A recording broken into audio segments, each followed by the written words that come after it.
Alright guys, this is video 3. I'm going to start with number 11 and number 12. It says create an equation that expresses x values that are, so number 11, let me zoom in a little bit. There we go. 11 says 15 units from the number 0. Alright, so when you were setting up your equation, guys, 15 units, that's your distance, right? So that's the answer to your absolute value, 15. And then it says from the number 0. So I'm going to say x minus 0. It's always x minus what the number they're asking you to find. And so x minus 0 is just the absolute value of x. So the absolute value of x, if I was to solve this, in my two cases, x would equal 15, drop the absolute value, stick a negative in front, x equals negative 15.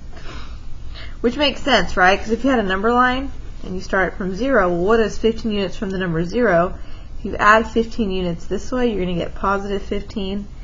If you go back 15 units, you're going to get negative 15.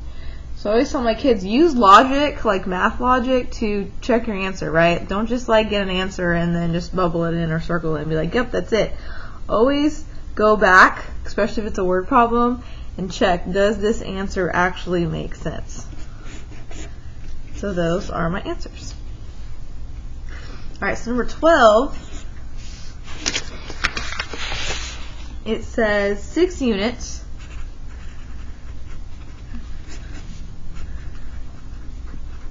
from the number 100. So for this guy, it's going to be x minus 100 equals your answer, which is 6. So if I have my two scenarios, right, so you have x minus 100 equals 6, and then negative x minus 100 equals 6. You add 100, you get x equals 106 for your first guy. And then for your second guy, if I move the negative over, you get x minus 100 equals negative 6 plus 100.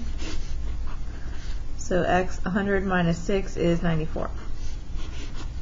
Which makes sense. 6 units from the number 100. So if I start at 100 and I go 6 units this way, I'm going to get at 106. If I go 6 units this way, 1, 2, 3, 4, 5, 6, you're going to be at 94 because this is 6 units away.